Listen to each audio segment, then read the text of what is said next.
4 fase untuk 2022. Terima kasih Tuhan, haleluya, salam untuk semua. Terima kasih Tuhan, saudara dan saudari, terkasih. Salam kepada semua orang yang telah mengasihi Tuhan. Dan kepada siapa Tuhan telah mengulurkan tangan. Puji Tuhan bahwa Anda telah bergabung dengan kami, ke ether kami. Anda dapat mendengar kami. Kami adalah Tabut Tuhan, Gereja Pengucapan Syukur. Tabut Perjanjian Baru. Untuk setiap gereja adalah bahtera, sebagai jenis bahtera Nuh. Teman-teman dan Anda harus berada di dalam bahtera Tuhan untuk keselamatan. Untuk menerima keselamatan dan berada dalam keluarga Tuhan. Jika Anda belum berdamai dengan Tuhan, maka Anda perlu berdamai dengan Tuhan. Berikan Dia hidup Anda melalui doa pendamaian, teman-teman. Sabda hari ini akan ditujukan kepada semua saudara, kepada semua saudari, kepada semua orang yang mengikuti Tuhan, kepada gereja Allah di seluruh bumi.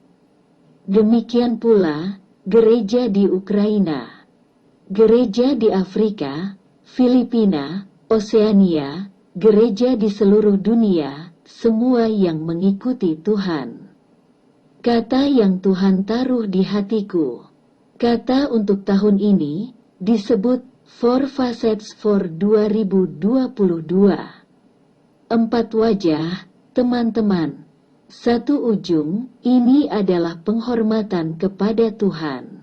Mari kita beralih ke Ibrani 11 pasal, ayat favorit kita. Ibrani 11 pasal, 7 ayat, Ibrani 11:7. Dengan iman Nuh, setelah menerima wahyu yang belum terlihat, dengan takjub, menyiapkan bahtera untuk keselamatan rumahnya. Olehnya dia mengutuk seluruh dunia, dan menjadi pewaris kebenaran oleh iman. Amin teman, artinya, teman-teman yang hormat. Nuh menerima wahyu, dan itu belum terlihat.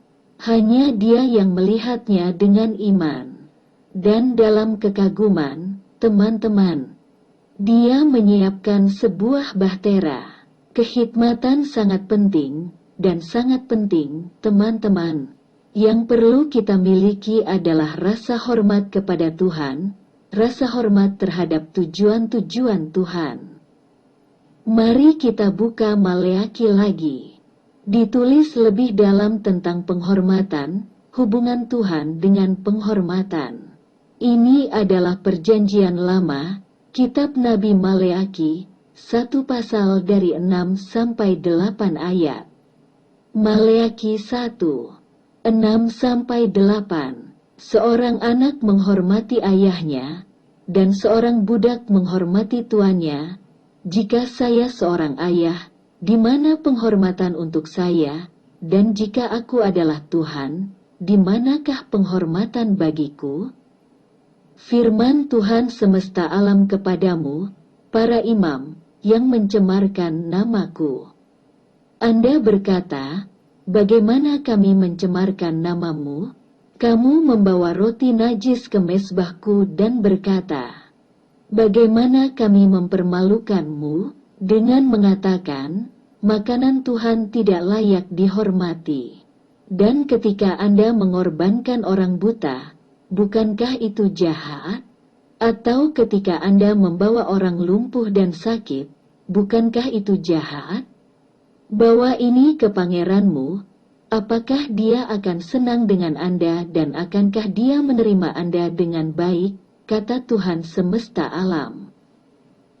Amin. Kakak beradik, kehikmatan sangat penting untuk memiliki rasa hormat kepada Tuhan. Penghormatan terhadap panggilan, penghormatan terhadap pemenuhan kehendak Tuhan. Penghormatan terhadap tujuan dan kesempatan yang Tuhan buka. Saya memiliki rasa hormat kepada teman-teman Tuhan.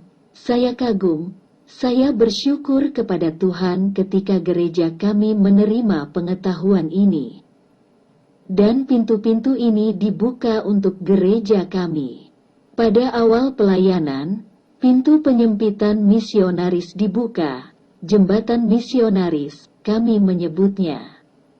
Dan saya menerimanya dengan kagum. Mengapa? Karena ini bukan sesuatu yang seharusnya, itu adalah pemberian Tuhan. Anugerah Tuhan, teman-teman, kita perlu menghubungkan semua yang kita miliki dari fakta bahwa Tuhan menggunakan kita dalam pelayanan. Dari fakta bahwa Tuhan memperkenalkan kita pada beberapa tujuan, dari fakta bahwa kita berpartisipasi dalam pekerjaan Tuhan, berpartisipasi dalam beberapa acara teman, dan ini adalah karunia Tuhan. Artinya, itu bukan seolah-olah diterima begitu saja. Itu adalah pemberian Allah, dan harga yang tinggi telah dibayar untuk ini, darah Yesus Kristus. Artinya, kita sendiri tidak dapat berpartisipasi dalam hal ini, kita sendiri tidak dapat membelinya, hak untuk berpartisipasi dalam hal ini. Kami tidak punya cukup uang untuk membeli hak untuk berpartisipasi dalam hal ini. Tetapi partisipasi ini, untuk partisipasi kita dalam hal ini, harga darah Tuhan telah dibayar, yaitu itu adalah pemberian Tuhan, dan ini adalah hak istimewa Tuhan, dan karunia partisipasi Tuhan. Artinya, Anda perlu memiliki rasa hormat dan rasa hormat sebelum peristiwa-peristiwa itu. Sebelum tindakan-tindakan itu, sebelum pengetahuan itu, sebelum cara-cara yang telah diwahyukan Tuhan kepada kita. Karena agar jalan-jalan ini terbuka, sehingga mereka dibangun. Tidak mungkin bagi kita untuk membangunnya sendiri, atau membayarnya sendiri, atau membuatnya sendiri, atau entah bagaimana mengatur diri kita sendiri sehingga semua ini peristiwa.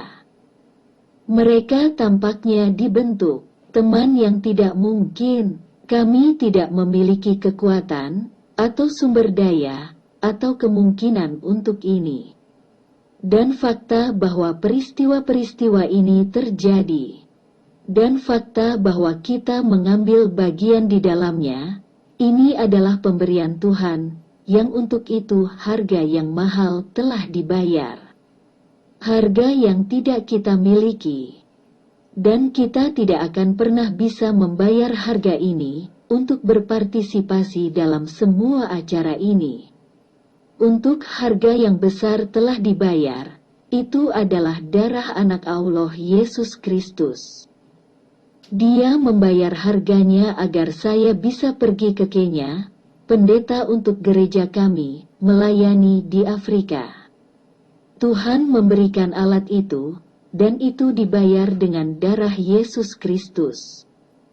Dan apa yang Tuhan masukkan ke dalam hati kita dan memotivasi kita untuk melakukan sesuatu.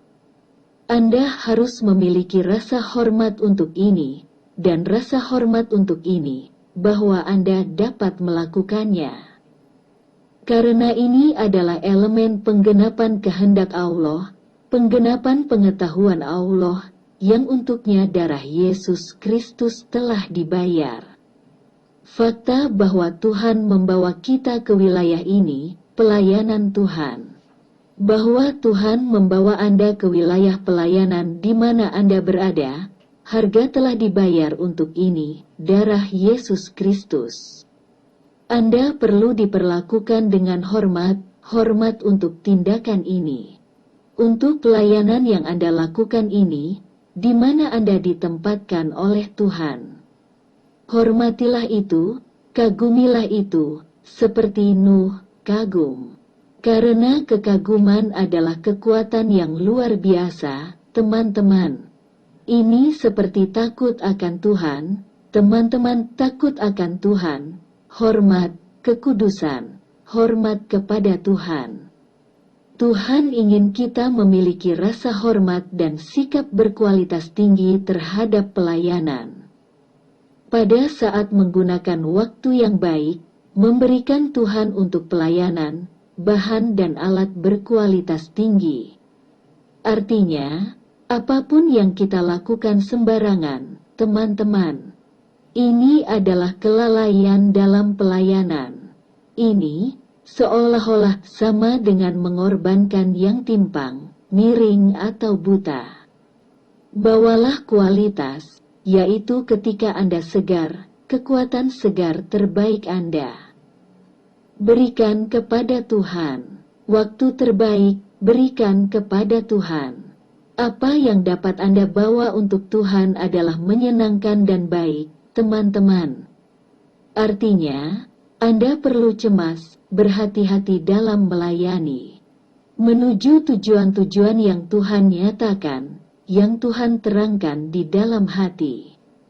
Bukan dengan sendirinya bahwa ini harus terjadi, tidak demikian, ini adalah pemberian Tuhan, teman-teman.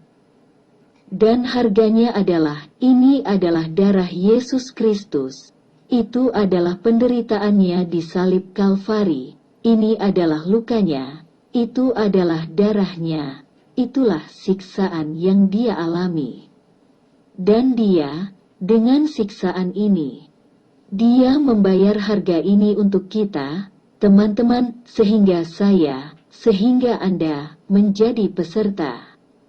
Dan untuk apa Tuhan telah mempersiapkan kita, untuk apa Tuhan telah menuntun kita, teman-teman.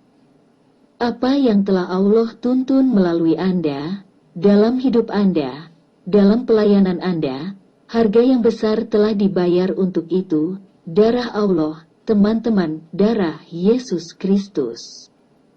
Dan apa yang Tuhan telah persiapkan untuk Anda tahun ini, sesuatu yang baru, di mana Anda akan masuk, darah Yesus Kristus juga telah dibayar untuk ini. Dan untuk masuk ke dalamnya, teman-teman, Anda perlu memiliki rasa hormat di dalam hati, rasa hormat kepada Tuhan, rasa hormat terhadap peristiwa itu, dan sikap hati-hati dan hormat terhadap pelayanan. Partisipasi dalam peristiwa-peristiwa itu, sikap hormat untuk persiapan, untuk berpartisipasi dalam acara ini, dan untuk berpartisipasi di dalamnya, teman-teman. Melakukan layanan, melakukan tindakan suci, Anda harus memiliki hubungan yang hormat, teman-teman. Ini adalah baris pertama, hormat kepada Tuhan, teman-teman. Sehingga kita bisa masuk dan melewati tahun ini dengan baik dan efisien. Dan rasa hormat itu akan membuat kita tetap aman. Kehikmatan akan mengatur kita dan kita akan memiliki hati yang benar. Tuhan akan memakai kita, dan ketika kita dipakai Tuhan, baik kekuatan maupun sumber daya yang Tuhan berikan kepada kita untuk pelayanan kita akan menggunakannya secara kualitatif. Nah, dengan rasa hormat di hati kita, teman-teman, tidak akan ada kelalaian. Artinya, rasa hormat sangat penting. Ini adalah baris pertama, salah satu yang penting, kunci. Sangat penting tahun ini untuk memiliki rasa hormat dan hormat untuk pelayanan. Sikap cemas terhadap peristiwa-peristiwa itu, unsur-unsur layanan itu, pelaksanaannya, teman-teman. Sikap hormat, karena ini adalah pemberian Tuhan, yang untuknya darah Tuhan, darah Yesus Kristus, telah dibayar. Bagi Anda untuk berada di sana, bagi Anda untuk berpartisipasi di dalamnya. Dan fakta bahwa kita ada di sini sekarang, dan apa yang terjadi di sini sekarang, dan fakta bahwa siaran ini sedang berlangsung, dan inilah semua yang terjadi. Dan segala sesuatu yang telah terjadi telah dibayar dengan darah Tuhan, Anakku, Yesus Kristus. Dan kita peka terhadap ini, dan menghargai, dan berterima kasih kepada Tuhan untuk ini. Bahwa Tuhan memilih kita untuk melayani Dia. Dan Tuhan, kami dalam cara kami melayani sekarang, dan saat Anda melayani dengan cara yang sama, gunakan. Amin, teman-teman. Sisi kedua, teman-teman, itu adalah kesadaran akan signifikansi, atau yang lain, kesadaran akan kerajaan Allah. Saya ingin membaca kitab suci, itu dari teman-teman Lukas, dari Lukas. Mari kita buka. Ini adalah Perjanjian Baru. Ini juga merupakan kitab suci terkenal yang kami gunakan di gereja kami. Lukas pasal 17 dari ayat 26 sampai 30. Lukas pukul 17:26-30. Dan seperti pada zaman Nuh, demikian juga pada zaman Anak Manusia, mereka makan, minum, menikah, dikawinkan, sampai pada hari Nuh memasuki bahtera, dan air bah datang dan membinasakan semua orang. Sama seperti pada zaman Lot. Mereka makan, mereka minum, mereka membeli, mereka menjual, mereka menanam, mereka membangun, tetapi pada hari Lot keluar dari Sodom, hujan api dan belerang turun dari surga dan menghancurkan semuanya. Demikian juga pada hari Anak Manusia muncul. Saya ingin menarik perhatian Anda pada ayat 27 dan 29. Sampai hari Nuh memasuki bahtera, dan banjir datang dan menghancurkan semua orang. Dan ayat 29, tetapi pada hari Lot keluar dari Sodom, turunlah hujan api dan belerang dari langit dan membinasakan mereka semua. Jadi, teman-teman, ini adalah wahyu yang kita miliki di gereja kita, dan di mana kita melayani. Ini adalah wahyu tentang tabut Tuhan Perjanjian Baru dan tentang jam sejarah, teman-teman. Karena kita adalah jarum jam ini, Gereja Thanksgiving memiliki misi, dan Anda adalah jarum jam sejarah. Dan sejarah terjadi di sekitar Anda. Itu berputar di sekitar wahyu Tuhan, di sekitar perwujudannya, wahyu ini, teman-teman. Dan kita adalah pelakunya, kita adalah penjelmaan wahyu Tuhan. Kami seperti teman Nuh, kami seperti Nuh, kami seperti jarum jam, untuk sejarah Ukraina, untuk sejarah Kenya, untuk sejarah Filipina dan negara-negara Oseania, teman-teman. Dan langkah Anda diperlukan, langkah Anda penting untuk eksekusi. Artinya, cerita berputar di sekitar langkah Anda, teman-teman. Anda mengambil langkah-langkah untuk memenuhi wahyu Tuhan dan hal-hal terjadi, teman-teman. Dan Anda mungkin tidak melihat hubungan antara langkah Anda dan peristiwa yang sedang berlangsung ini. Tetapi ketahuilah bahwa jika Anda belum mengetahuinya, maka itu belum diungkapkan kepada Anda, tetapi hubungan ini ada, teman-teman. Semuanya berputar, sejarah dunia, nasib dunia berputar di sekitar wahyu Tuhan. Dan kami adalah pelakunya. Kita adalah jarum jam ini, yang terus berdetak, dan kehendak Tuhan terpenuhi, dan berbagai peristiwa dibangun di sekitar kita. Artinya, sangat penting bahwa kita tidak mundur, bahwa kita berjalan dalam pemenuhan kehendak Tuhan, dalam pemenuhan visi, gereja Anda, pelayanan Anda, di mana Anda berada, teman-teman.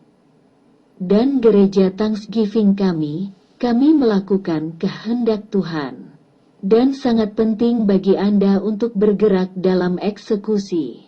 Sadarilah apa yang Anda lakukan. Anda mengambil langkah dan hal-hal yang terjadi. Artinya, langkah Anda membuat sejarah, teman-teman.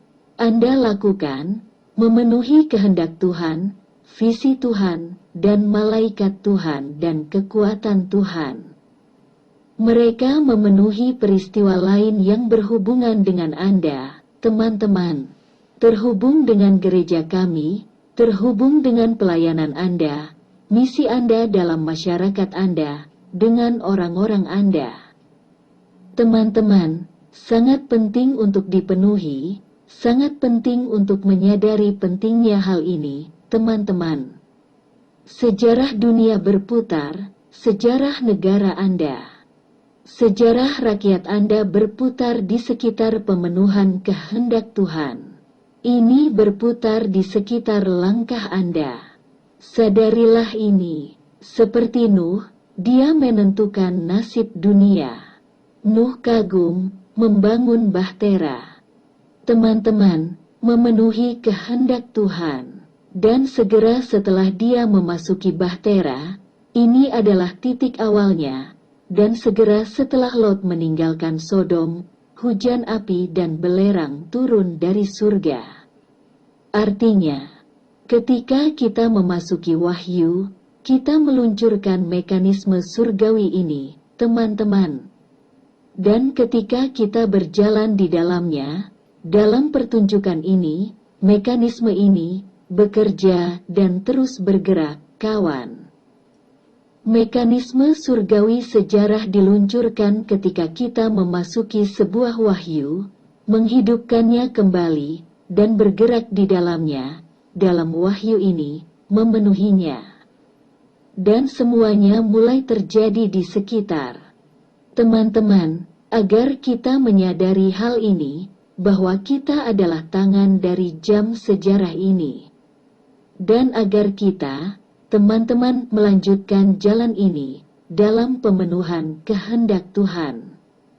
Sehingga kita bisa melihatnya, menyadarinya, kagum dengannya, teman-teman. Haleluya, amin. Sisi ketiga, teman-teman, ini adalah keamanan dan keselamatan, ini adalah angin. Saya akan berbicara tentang segi ketiga, yaitu segi angin. Karena angin dunia ini sudah naik dan akan semakin kencang. Mari kita beralih ke Matius pasal 14. Saya sudah membaca kitab suci ini di pertemuan terakhir, saya pikir. Matius pasal 14. Ini adalah kepala saudara tercinta Vasili. Dan bukan hanya dia. Saya akan membaca ayat 29 dan 30, teman-teman. Matius pukul 14:20-30. Dia berkata, pergi, dan turun dari perahu. Petrus berjalan di atas air untuk datang kepada Yesus, tetapi melihat angin kencang. Dia ketakutan dan mulai tenggelam, berteriak, Tuhan, selamatkan aku. Yesus segera mengulurkan tangannya, mendukungnya dan berkata kepadanya, imanmu kecil. Kenapa kamu ragu? Amin. Kakak beradik, angin, teman angin bertiup kencang. Dan angin mengalihkan perhatian kita, teman-teman, dan mereka mencoba memikat perhatian kita. Dan untuk menarik diri kita sendiri, sehingga kita terserap oleh mereka. Dan ketika Peter terganggu oleh angin, dia kehilangan imannya dan mulai tenggelam, teman-teman. Artinya, fokus perhatiannya telah menyimpang dari Tuhan. Menyimpang dari pemenuhan kehendak Tuhan. Karena angin menarik perhatiannya, dan angin membuatnya terkesan, teman-teman. Inilah yang saya katakan di pertemuan terakhir bahwa kita harus terkesan dengan tujuan Tuhan. Dan angin akan naik, beberapa kegembiraan baru, arus baru, teman-teman dari dunia ini. Dan mereka, tujuan mereka adalah untuk memikat, merayu, memikat teman-teman. Dan kita harus cermat melihat peristiwa yang sedang terjadi. Dan banyak peristiwa akan terjadi di bawah pengaruh angin. Dan mereka akan memikat jiwa, memikat perhatian, hati. Dan angin ini akan berusaha untuk menanam apinya di hati orang-orang dan untuk melibatkan mereka di jalannya sendiri, atas kehendaknya sendiri. Teman-teman, dan kita perlu melihat akar dari semua peristiwa ini. Pada akar dari angin ini, dari mana angin ini berasal? Dan Anda perlu memperhatikan angin ini. Saya ingin kita membaca surat pertama Yohanes, pasal 4, dari ayat pertama. 1 Yohanes 4:1-3. Kesayangan, jangan percaya semua roh. Tetapi ujilah roh-roh itu untuk melihat apakah mereka berasal dari Allah, karena banyak nabi palsu telah muncul di dunia. Ketahuilah roh Allah dan roh kesesatan dengan cara ini. Setiap roh yang mengaku Yesus Kristus, yang datang sebagai manusia, berasal dari Allah, dan setiap roh yang tidak mengakui Yesus Kristus, yang datang sebagai manusia, bukanlah dari Allah. Tetapi itu adalah roh antikristus, yang tentangnya kamu telah mendengar bahwa dia akan datang dan sekarang sudah ada di dunia. Mari kita beralih ke surat Yohanes yang kedua, pasal pertama, ayat ke-7. 2 Yohanes 1:7. Untuk banyak penggoda telah memasuki dunia, tidak mengakui Yesus Kristus yang datang dalam daging. Seperti, seorang pria adalah si penggoda dan antikristus. Amin. Teman-teman, artinya, gerakan sosial yang berbeda, angin yang berbeda, orang yang digerakkan oleh angin, teman. Dan itu akan memiliki penampilan yang diperlukan. Itu akan memiliki penampilan yang penting dan signifikan. Dan bahkan nama Tuhan akan digunakan, kitab suci akan disamakan, mungkin dikutip dalam gerakan-gerakan ini, dalam gerakan-gerakan sosial ini. Teman-teman, tapi kita harus melihat akar dari peristiwa itu. Apakah gerakan sosial ini mengarah pada keselamatan, pertobatan, ke gereja Tuhan, teman-teman? Kita harus dibimbing oleh ini.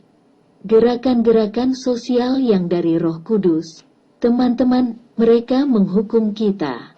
Mereka membawa kita pada pertobatan, rekonsiliasi dengan Tuhan, dan kita berakar di bahtera keselamatan Tuhan.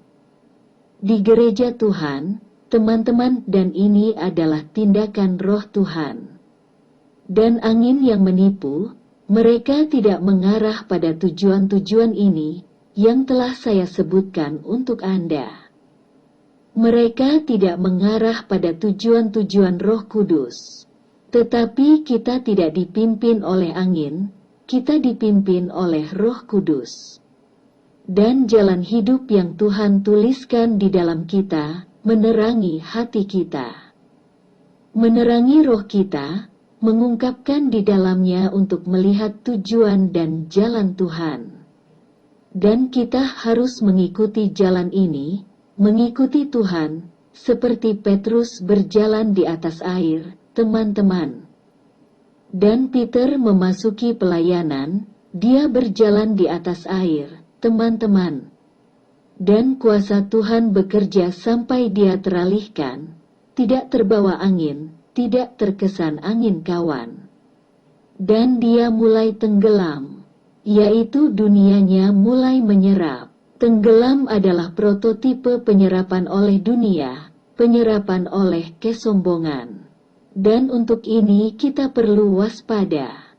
Waspada, lindungi diri kita. Jaga api Tuhan di hati kita, jaga jalan kita. Jagalah perhatian kita agar fokus pada tujuan Tuhan, karena di sanalah masa depan kita, kawan.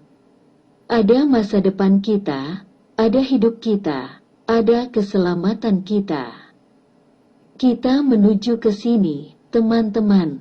Dan ketika kita menyelidiki apa yang terjadi di sekitar kita, kita harus bijaksana. Kita perlu menyelidiki agar hati kita tidak padam. Agar api Tuhan di hati kita tidak padam.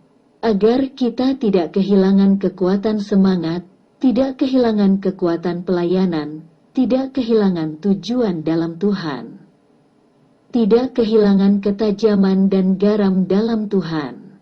Agar kita tidak kehilangannya, kita harus menjaga ini, teman-teman.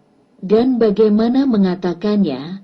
Jaga agar bubuk mesiu Anda tetap kering, teman-teman. Agar kita bergembira dan berani dan bersemangat di dalam Tuhan. Dan sangat penting bahwa kecemburuan ini berasal dari Tuhan, dari wahyu Allah. Sehingga dengan hati kita, sahabat, kita melekat pada Tuhan, sehingga kita bisa melihat apa yang terjadi di sekitar. Agar kita waspada pada pemadaman api Tuhan, agar kita memperhatikan apa yang terjadi di sekitar.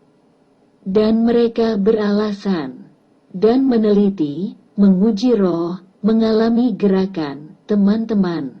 Karena akan ada banyak angin, banyak jenis guncangan, banyak jenis gerakan, dan bahkan yang terlihat perlu, teman-teman. Tetapi mereka tidak akan membawa kepada keselamatan, itu tidak akan berasal dari roh Allah. Kita harus berjalan di jalan Tuhan. Untuk angin ini, mereka akan berjuang, dan tujuan mereka adalah untuk membawa mereka pergi. Dan ini sama saja dengan fakta bahwa Anda akan tenggelam, bahwa Anda akan kehilangan jalan Tuhan. Angin ini, mereka membawa orang menjauh dari jalan mereka, dan membimbing orang-orang di jalan angin ini, teman-teman. Dan kita tidak seperti itu. Kita sedang berjalan di jalan Tuhan. Kita berjalan di jalan yang ditunjukkan Roh Kudus kepada kita, dan bahwa Roh Kudus menuntun kita, teman-teman. Dan kita harus takut akan hal ini, kawan, agar tidak kalah. Tidak kehilangan fokus kepada Tuhan. Inilah gunanya segi-segi ini, teman-teman. Ini kekaguman. Ini adalah rasa kebermaknaan, teman-teman, dan keamanan dan keselamatan, teman-teman. Agar kita waspada, dan menyelidiki, dan menguji roh-roh itu, apakah mereka berasal dari Tuhan, dan gerakan-gerakan ini, apakah mereka berasal dari Tuhan? Dan apakah kita perlu berpartisipasi dalam hal ini? Artinya, Anda perlu berunding dengan Tuhan. Artinya, agar kita tidak gila, jangan ikut-ikutan sembarangan. Pertama, Anda perlu bertanya kepada Tuhan apa itu, bagaimana itu. Dan bagaimana kita harus berhubungan dengannya. Bagaimana berpartisipasi dalam ini, atau ukuran partisipasi, atau bagaimana menyiasatinya, teman-teman. Kita harus menerima jawaban dari Tuhan. Amin, teman-teman. Dan sekarang segi keempat, ini adalah visi gereja Anda, teman-teman. Atau, pengakaran hati dalam menggenapi perintah Yesus Kristus. Atau, mengakarkan hati dalam visi gereja Anda, teman-teman. Mari kita buka Mazmur. Ini juga Mazmur yang terkenal, teman-teman, Mazmur 91. Ini adalah perjanjian lama, teman-teman, kitab Mazmur, 91 Mazmur, 14-16 ayat. Mazmur 91:14-16. Ditanam di rumah Tuhan.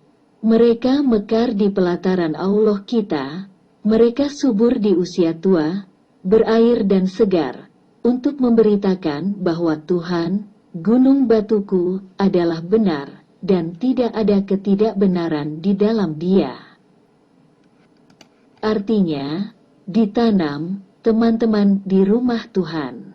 Di mana hati kita ditanam, itu harus ditanam di wilayah Tuhan, visi Tuhan, tujuan Tuhan. Kita harus meletakkan akar kita di sana, teman-teman, untuk berakar, melakukan kehendak Tuhan, bicara tentang kehendak Tuhan, tujuan Tuhan, tentang pemenuhan kehendak Tuhan, teman-teman. Untuk berakar di sana dengan hati kita. Dan agar hati kita berakar di sana, agar tidak ada angin yang menerbangkan kita dari tujuan Tuhan ya sob. Ini semua sangat penting untuk eksekusi. Dan semua aspek ini, mereka mengarah ke ini. Teman-teman, saya ingin membuat ringkasan dari kementerian. Anda memiliki visi gereja Anda, teman-teman. Visi gereja Thanksgiving adalah apa yang Tuhan telah nyatakan kepada kita.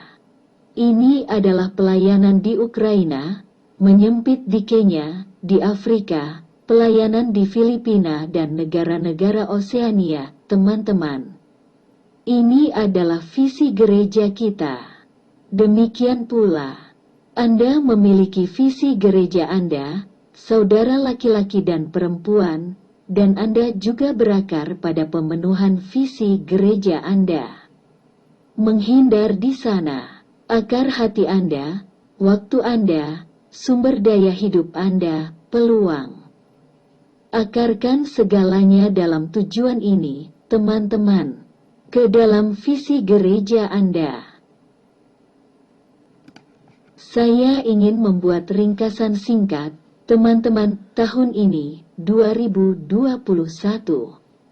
Tahun ini, 2022, ini akan menjadi tahun keempat gereja dan pelayanan kita, teman-teman.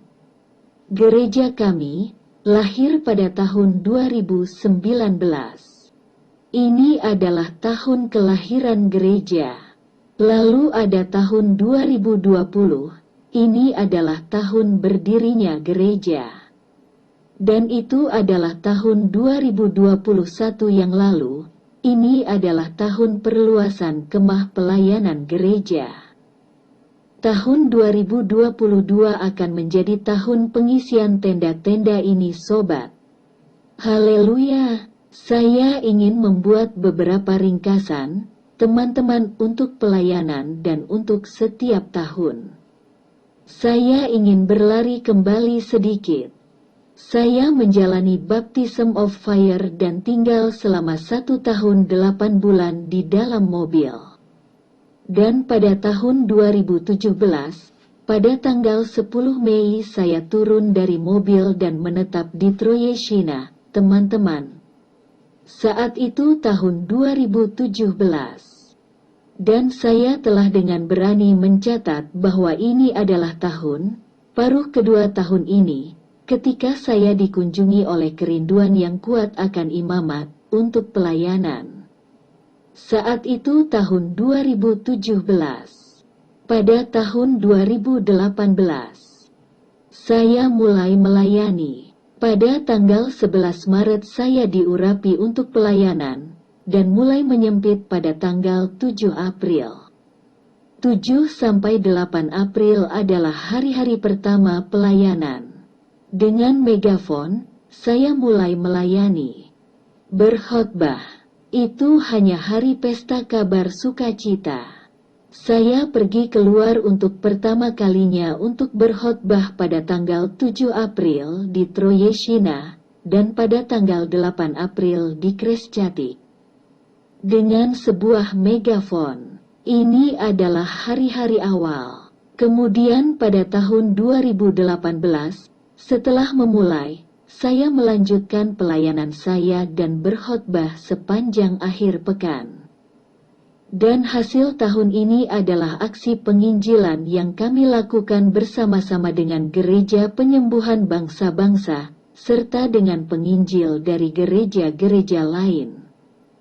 Kami berkumpul dan mengadakan aksi ini. Kami membuat video tentang pelayanan ini untuk CNL. Ini adalah hasil tahun 2018. Kemudian 2019 dimulai. Itu dimulai dengan tur ke Carpathians, di mana saya menghadiri pertemuan penginjil. Kami berdoa dan melayani di sana. Dan tahun ini, 2019, adalah tahun dengan penekanan melayani Tuhan. Tahun pengabdian yang lebih dalam kepada Tuhan. Teman-teman, saya pindah ke jadwal kerja baru, bekerja 4 hari seminggu, membuat 1 hari ekstra untuk Tuhan. Saya memilih pekerjaan ini untuk melayani Tuhan. Pada tahun 2019 yang sama, saya mulai melakukan siaran langsung pelayanan. Dan di tahun 2019 yang sama, Tuhan memperkenalkan saya kepada Saudara Victor, mempertemukan kami. Kami memulai pelayanan bersama dengan Saudara Victor. Kemudian doa dimulai untuk Filipina pada tahun yang sama. Dan doa bersama dimulai di Kenya. Setelah secara supernatural Allah mempertemukan saya dengan Uskup Erustusom Museve. Kami memulai doa bersama antara Kenya dan Ukraina. Ini adalah tahun kelahiran gereja. Dalam hati kami, milik saya dan saudara saya, Victor, muncul keinginan untuk mendirikan gereja Tuhan. Dan di tahun yang sama 2019, di penghujung tahun, saya mulai mempersiapkan awal gereja, mempersiapkan awal pelayanan mimbar. Saya berkhotbah di bioskop musim panas pada akhir tahun ini sebagai persiapan untuk memulai pelayanan di gereja. Dan Tuhan di dalam hati kita kemudian membuka pemahaman ini, kehendaknya. Sehingga kita memulai gereja dengan Brother Victor. Tahun 2020 dimulai dengan pelayanan pertama di mimbar, pada tanggal 19 Januari tahun 2020, di kamar Brother Victor, di apartemennya. Di mana kami melepas perabotan, menyiapkan segalanya untuk pelayanan. Dan kemudian kami membeli pengeras suara, megafon dan peralatan lainnya. Dan dilanjutkan dengan pelayanan yang lebih profesional di jalan. Kemudian karantina dimulai, teman-teman. Ada serangan terhadap kementerian. Dan pada 07/28/2020 Tuhan mendatangkan Saudara Basil. Dan gereja kita didirikan kawan.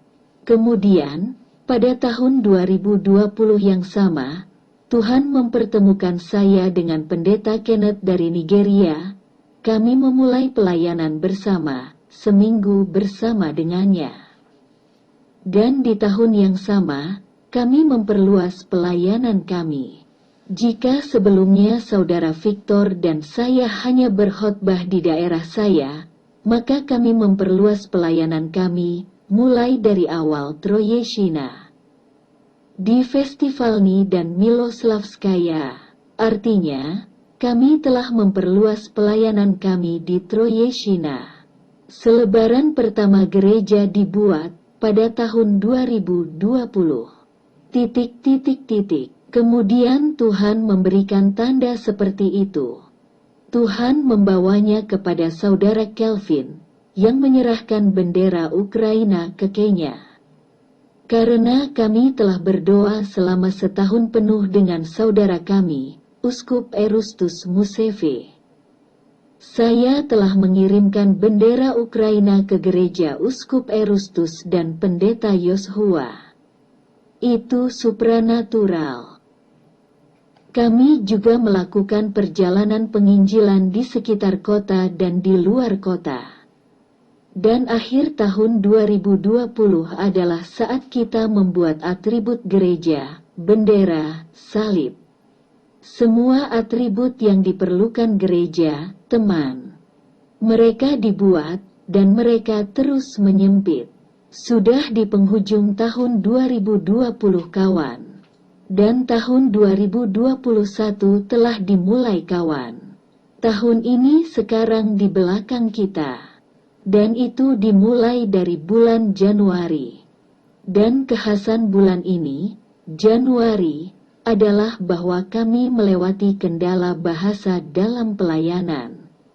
Artinya, caption sudah dibuat, dan pelayanan kita sudah dalam banyak bahasa.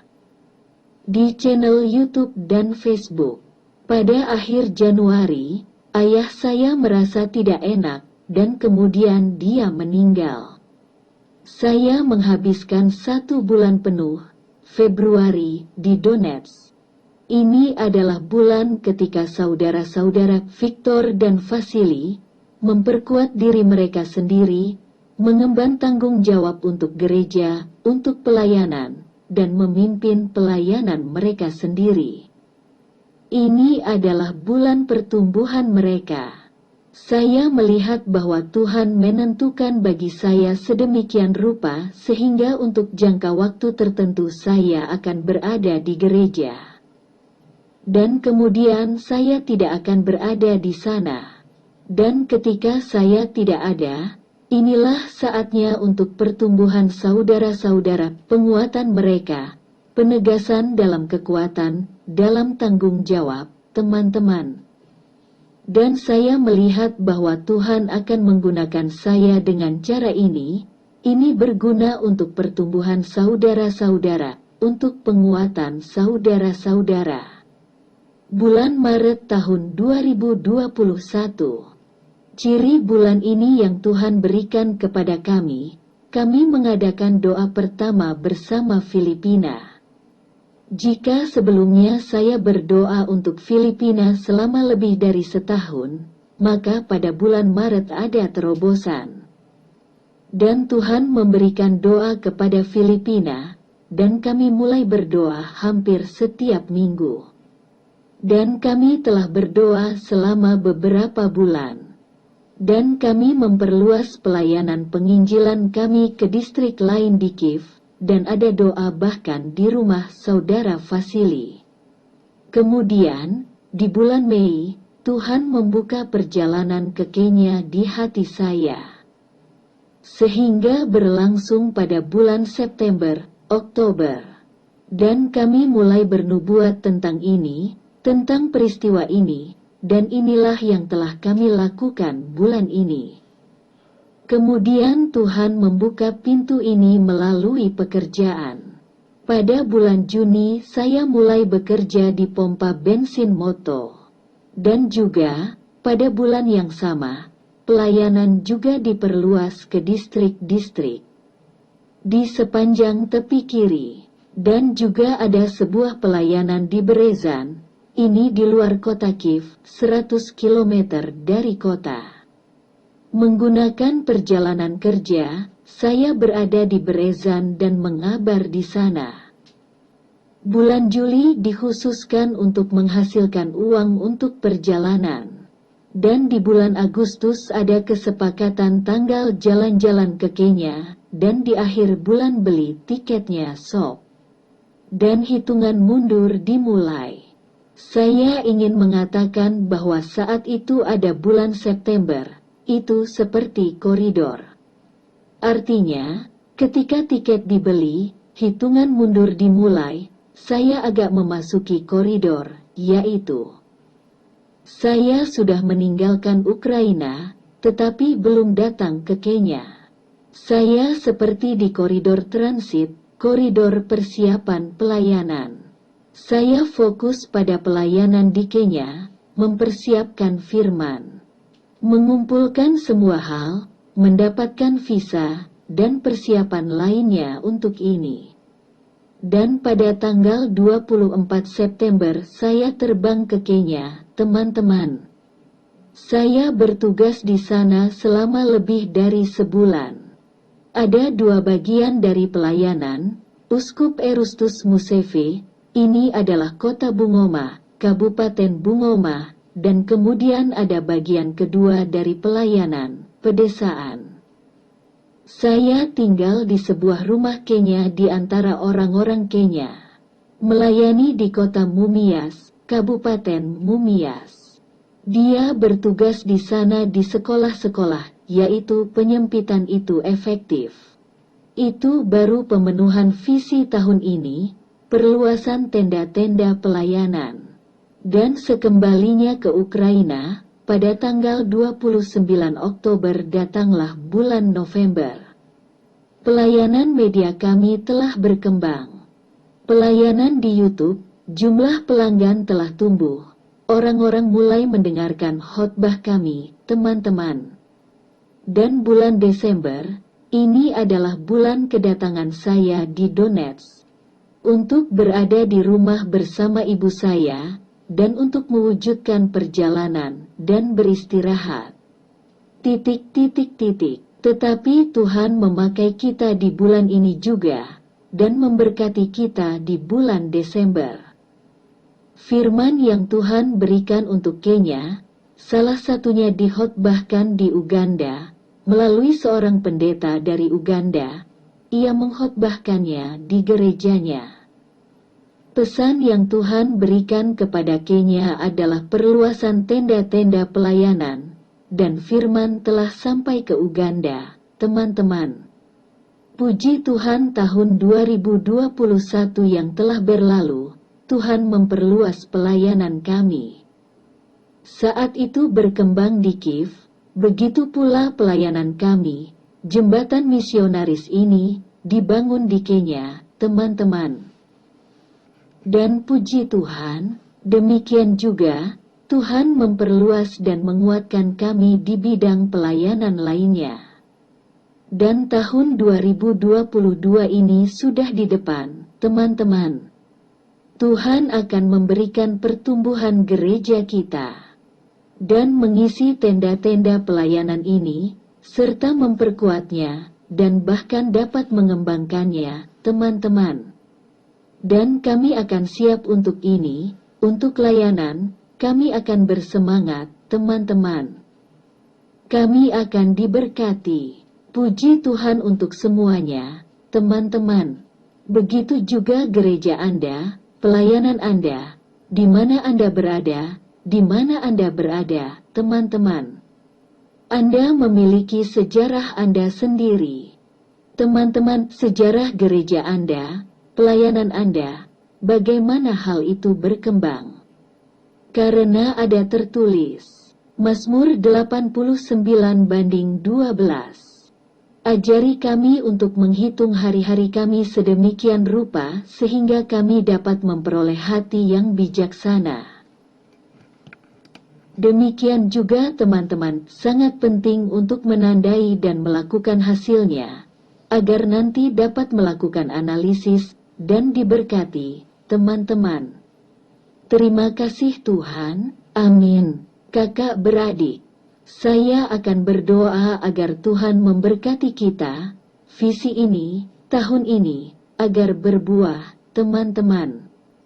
Artinya, teman-teman hormat kepada Tuhan, hormat pada tujuan Tuhan, sebelum pemenuhannya, pelayanan Tuhan. Begitu juga kesadaran akan arti penting, kesadaran kerajaan Allah, teman-teman. Artinya, kita adalah kerajaan Allah, kita terpisah dari dunia ini, teman-teman. Demikian juga keamanan dan keselamatan. Agar kita tidak bodoh dan naif, agar kita bijaksana, dan menyelidiki makhluk halus, menyelidiki angin yang bertiup, kawan, agar mereka tidak membawa kita pergi dan kita tidak padam. Dan baris keempat, teman-teman berakar di hati dalam visi, berakar pada melakukan kehendak Tuhan. Amin, kakak beradik. Yang mulia, dalam nama Yesus Kristus, saya memanggil kekuatan Tuhan, rahmat Tuhan untuk tahun ini. Tuhan memberkati umat Tuhan. Berkatilah semua orang pilihan-Mu, semua, Tuhan, hamba-hamba-Mu. Semua orang yang mengikuti-Mu, Tuhan. Memberkati Tuhan, dan membawa Anda melalui tahun ini, Tuhan. Diberkatilah untuk melakukan kehendak-Mu untuk tahun ini, Tuhan. Terbuka untuk setiap gereja, setiap pemimpin, setiap pendeta, setiap orang, Tuhan, setiap orang yang percaya kepadamu. Bukalah Tuhan, pengertian-Mu, kehendak-Mu, Tuhan. Untuk tahun ini, Tuhan, tulislah di loh hati, Tuhan, roh, pikiran, Tuhan, kehendak-Mu, berilah pengertian, Tuhan. Dalam nama Yesus Kristus, dan pimpin Tuhan, tahun ini. Dan memuliakan Tuhan, melalui kami. Melalui gereja kami, Tuhan, dalam nama Bapa, dan Putra, dan Roh Kudus. Amin.